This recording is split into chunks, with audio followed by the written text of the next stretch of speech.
వక్రాసనలో easy variation ఇది. దండాసనలో కూర్చోవాలి. Right leg fold చేసి లెఫ్ట్ నీ పక్కకు తీసుకోవాలి. స్పైన్ స్ట్రైట్గా ఉంచి రైట్ హ్యాండ్ని ఎంత వెనక్కి తీసుకోగలిగితే అంత వెనక్కి తీసుకోవాలి. ఇన్హేల్ చేస్తూ లెఫ్ట్ హ్యాండ్ స్ట్రైట్గా రేస్ చేసి ఎక్సేల్ చేస్తూ లెఫ్ట్ ఎల్బోతోని రైట్ నీని స్టమక్కి పుష్ చేసుకొని స్పైన్ని ట్విస్ట్ చేస్తూ రైట్ షోల్డర్ని చూడాలి.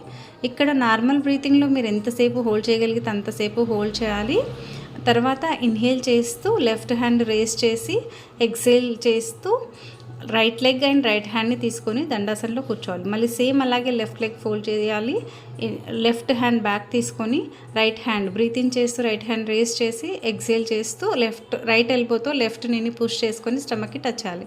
ఇక్కడ ఎంతసేపు ఉండగలిగితే అంతసేపు ఉండాలి. ఇది మనకి అబ్డామినల్ ఆర్గాన్ని స్టిమ్యులేట్ చేస్తుంది. బ్యాక్ పెయిన్ ఉన్న వాళ్ళకి రిలాక్సేషన్ ఇస్తుంది.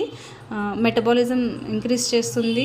బ్లడ్ సర్క్యులేషన్ ఇంక్రీజ్ చేస్తుంది. కాన్సన్ట్రేషన్ ఇంప్రూవ్ చేస్తుంది. డయాబెటిక్ ఉన్న వాళ్ళకి చాలా బాగా హెల్ప్ చేస్తుంది. Inhale and exhale